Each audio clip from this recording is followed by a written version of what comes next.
പാലിൽ വെള്ളം ചേർത്തവനെ ശിക്ഷിച്ചു. അവനെ എന്തിനാണ് ശിക്ഷിക്കുന്നത്? പാല് വെള്ളം അല്ലാതെ പിന്നെ തേൻ ചേർക്കാൻ പറ്റുമോ? ചേടാ, ഈ നാട്ടിൽ ഒന്നും ചെയ്ത് ജീവിക്കാൻ വയ്യുന്നായല്ലോ. ആവശ്യമുണ്ട്. സമർത്ഥനായ ഒരു ഡ്രൈവറെ ആവശ്യമുണ്ട്. പൊതുജനത്തിന്റെ നെഞ്ചത്തോടി കാർ ഓടിച്ച് കയറ്റി കൊല്ലുന്ന വല്ല മന്ത്രിമാരുടെയും ഡ്രൈവർമാരെ ആയിരിക്കും ആവശ്യം. ഇവർക്ക് ആളെ കൊല്ലാത്ത ഡ്രൈവറെ ആവശ്യം. കാറിന്റെ മുകളിലൂടെ കയറിയിരിക്കുന്നത്. അയ്യോ അണ്ണാ, ചൂടാണ്. അണ്ണന് പറ്റിയ ഒരു കോള് വന്നിട്ടുണ്ട്. എന്ത് കോള്? ആവശ്യമുണ്ട്. 25 വർഷം അംബാസഡർ കാർ ഓട്ടിച്ച് പരിചയമുള്ളതും രവി എന്ന് പേരുമുള്ള ഡ്രൈവറെ ആവശ്യമുണ്ട്. ശമ്പളവും കിമ്പളവും ഡ്രൈവറുടെ ഇഷ്ടാനുസരണം നിശ്ചയിക്കാം. ഇഷ്ടമുള്ളപ്പോ ജോലി ചെയ്താൽ മതി. ഉടനെ അപേക്ഷിക്കാം. ഇതെന്ത് പരസ്യമേടാ? ഇങ്ങനെയും പരസ്യമുണ്ടോ? അണ്ണാ, അണ്ണ ഈ ജോലിക്ക് അപേക്ഷിക്കണ്ട. അണ്ണ പോവുകയും വേണ്ട. നീ പോറാ. എനിക്കൊരു നല്ല കാര്യം വരുന്നത് എന്റെ അടുത്ത് സഹിക്കുന്നില്ലേ? ആ പേപ്പർ കൊണ്ടോ. ഇന്ന് തന്നെ ഞാൻ ഈ ജോലിക്ക് അപേക്ഷിക്കും. എന്റെ ഭഗവാനെ, എന്റെ കഷ്ടകാലം ഇന്നത്തോടുകൂടി അവസാനിക്കണേ. ഈ ജോലി എനിക്ക് തന്നെ കിട്ടണേ. എന്റെ പഴവങ്ങാടി ഗണപതി, ആറ്റുകാലമ്മേ, കൊഞ്ചരവള ഭഗവതി, സ്വാമിയേ ശരണമയ്യപ്പോ. ശരു, എനിക്ക് നാളെ രാവിലെ തിരുവനന്തപുരം വരെ പോകണം. 12-ാം തീയതി ഗൾഫിലേക്ക് പോകേണ്ടതല്ലേ? എയർ ടിക്കറ്റിന്റെ കാര്യം ശരിപ്പെടുത്താനുണ്ട്. എത്ര നാളാണ് നിങ്ങൾ അവിടെയും ഞാനും കുഞ്ഞും ഇവിടെയുമായി കഴിയുക? ഞാനും നിങ്ങളുടെ കൂടെ ഗൾഫിലേക്ക് വരട്ടെ. എന്തിന്? നിനക്ക് വേറെ ജോലിയില്ലേ? ഞാൻ പണം ഉണ്ടാക്കാൻ പോവുക. നീ ഇവിടെ അടങ്ങി ഒതുങ്ങി കഴിഞ്ഞാൽ മതി. എന്നെ കല്യാണം കഴിച്ച് ഞാൻ ഗർഭിണിയായപ്പോൾ രാമേട്ടൻ ഗൾഫിൽ പോയതാ. പിന്നെ ഈ കുഞ്ഞ് ജനിച്ച് ഇവൾക്ക് ഇത്രയും പ്രായമായപ്പോഴാണ് ചേട്ടൻ എന്നെയും കുഞ്ഞിനെയും കാണാനെത്തിയത്. ഉടനെ ചേട്ടൻ മടങ്ങിപ്പോവുകയും ചെയ്യുന്നു. ചേട്ടന്റെ കൂടെ ജീവിക്കാൻ എനിക്ക് ആഗ്രഹമില്ലേ? മതി മതി, നിന്റെ ആഗ്രഹങ്ങളൊക്കെ ഞാൻ ഇവിടെ വരുമ്പോ മാത്രം മതി. ചേട്ടൻ ഗൾഫിൽ നിന്ന് വന്ന് വിമാനം ഇറങ്ങിയപ്പോൾ ഇതാണ് മോളെ നിന്റെ അച്ഛനെന്നും പറഞ്ഞ് ചേട്ടനെ സ്വന്തം കുഞ്ഞിന് പരിചയപ്പെടുത്തേണ്ട ഗതികേടാണ് എനിക്കുണ്ടായത്. ചേട്ടനേക്കാൾ ഈ കുഞ്ഞിന് ഇഷ്ടം ചേട്ടൻ കൊണ്ടുവന്ന കളിപ്പാട്ടങ്ങളോടും ഉടുപ്പിനോടുമാണ്. ചേട്ടാ, പണം കൊടുത്ത് വിലയ്ക്ക് വാങ്ങാൻ കഴിയാത്ത ഒന്നാണ് സ്നേഹം. സ്നേഹവും വാത്സല്യവും അത് അങ്ങോട്ട് കൊടുത്താലേ ഇങ്ങോട്ട് തിരിച്ചു കിട്ടൂ. ആവശ്യത്തിനും അതിലധികവും പണം ചേട്ടൻ ഉണ്ടാക്കി കഴിഞ്ഞു. ഇനി മതി. ചേട്ടൻ ഇവിടെ നിൽക്ക്. നമുക്കൊരുമിച്ച് സന്തോഷമായിട്ട് ജീവിക്കാം. എടീ, നീ എന്നെ ഭരിക്കാൻ ശ്രമിക്കരുത്. ഞാൻ പറയുന്ന കേട്ട് അടങ്ങി ഒതുങ്ങി കഴിഞ്ഞാൽ മതി.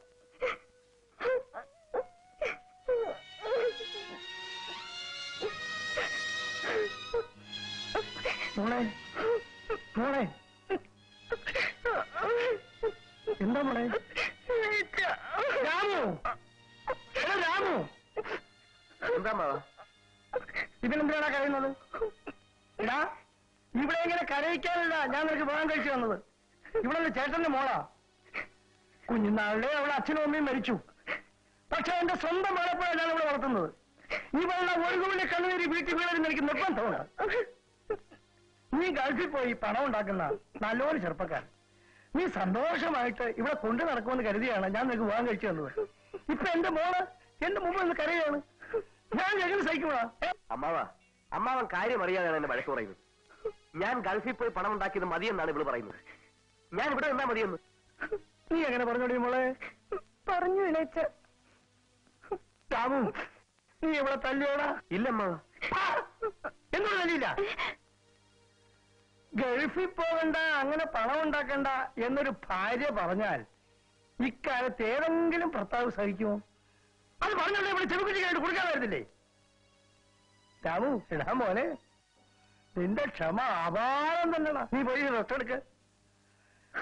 ഷാരു, ഞാൻ ഇത്രയും കാലം നിന്നെ വളർത്തിയിട്ടും നീ എന്നിൽ നിന്നും പഠിച്ച ഇതാണോ?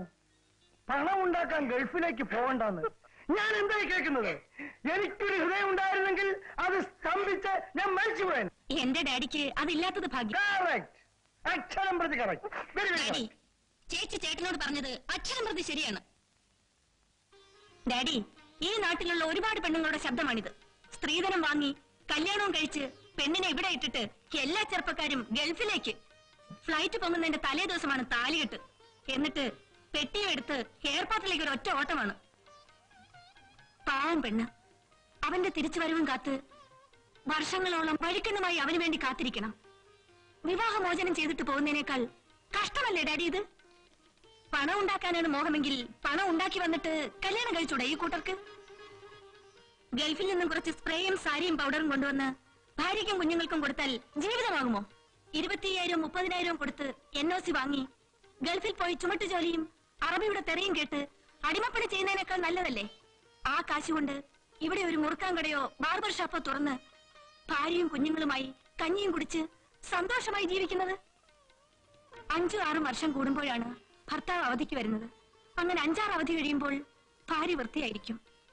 ഇവര് പണമുണ്ടാക്കി ഭാര്യയെ സംരക്ഷിക്കല്ലേ ഡാഡി ചെയ്യുന്നത്? പണം ഉണ്ടാക്കാൻ വേണ്ടി സ്ത്രീയുടെ ജീവിതം കുരുതി കൊടുക്കുകയാണ്. ശരിയാണ് മോളെ, നീ പറഞ്ഞ നല്ലൊരു ആദർശമാണ്. പ്രസംഗിക്കാൻ കൊള്ളാം, വേണമെങ്കിൽ കൈ അടിക്കാൻ ഞാനും വരാം. പക്ഷെ ജീവിതത്തിൽ അത് പ്രയോജനപ്പെടുകയില്ല. ഇങ്ങോട്ട് നോക്ക്, ജീവിക്കണമെങ്കിലേ കൊച്ചിരാമം വേണം. എന്റെ മോളാണ്, പാവം പെണ്ണ്. ജീവിതത്തിന്റെ വില എന്താണെന്ന് അവർക്കറിയില്ല. നിങ്ങളോട് ക്ഷമിക്കണമേ. പണത്തിന്റെ വില നിങ്ങൾക്ക് എല്ലാവർക്കും അറിയാം. സിനിമ കാണാൻ പണം വേണ്ടേ? പണം കൊടുത്ത് ടിക്കറ്റ് എടുത്തല്ലേ നിങ്ങൾ ഇതിനകത്ത് കയറിയിരിക്കുന്നത്? എന്റെ ആദർശം ആളെ കൊന്നിട്ടെങ്കിലും പണം ഉണ്ടാക്കണം. മുതലാളി, എനിക്ക് ജോലി കിട്ടി മുതലാളി. നിനക്കത് കിട്ടിയോ? കിട്ടി മുതലാളി. നീ അത് പോകുന്നുണ്ടോ? പോകുന്നു മുതലാളി. എടാ രവി, നിനക്കിവിടെ എന്തിന്റെ കുറവ്? ശമ്പളത്തിന്റെ കുറവ്. എനിക്കവിടെ ഒരുപാട് കാശ് കിട്ടും. എടാ കുഞ്ഞേ, നിനക്ക് ശമ്പളം കൂട്ടിത്തന്ന് നിന്നെ വഷളാക്കാൻ ഈ രാജ്യത്ത് ഒരുപാട് മുതലാളിമാര് കാണും. പക്ഷെ എന്നെ പോലെ ശമ്പളം തരാതെ സ്നേഹം മാത്രം തരുന്ന ഒരു മുതലാളിയെ നിനക്ക് കിട്ടിയില്ല. അങ്ങനെ ഒരു ദരിദ്രവാസി എനിക്ക് വേണ്ട മുതലാളി. ഇനി മുതലാളി മരിച്ചാലും ഞാൻ ഈ വീട്ടിനകത്ത് കാലൂത്തുകയില്ല. ഇന്നാ പിടി മുതലാളിയുടെ ചെത്ത കാറിന്റെ ഉണക്ക താക്കോൽ. ഇന്ന് എന്റെ മോചനത്തിന്റെ ദിവസമാണ്. മുതലാളിയോട് ഞാൻ അന്ത്യയാത്ര പറയുന്നു. നമസ്കാരം, നമസ്കാരം. മോളെ, ഡാഡിയുടെ കയ്യിൽ എന്താണ്? നമ്മുടെ കാറിന്റെ താക്കോൽ. നമ്മുടെ ഡ്രൈവർ പോയോ മോളെ? പോയി ഡാഡി. പോരാ പോകട്ടും മോളെ, ഡ്രൈവർ പോരാ പോകട്ടും മോളെ. ഇന്ന് ഭൂമിയിൽ സ്ഥിരമായി ഡ്രൈവർ എവിടെയടി മോളെ? ഡ്രൈവർ പോരാ പോട്ടടി മോളെ. ഡാഡി, ഡാഡി ഇങ്ങനെ പാട്ടും പാടി നിന്നാ മതിയോ? എന്നെ ആര് കോളേജിൽ കൊണ്ടുവിടും? വിരോധമില്ലെങ്കിൽ ഞങ്ങൾ കൊണ്ടാക്കാം.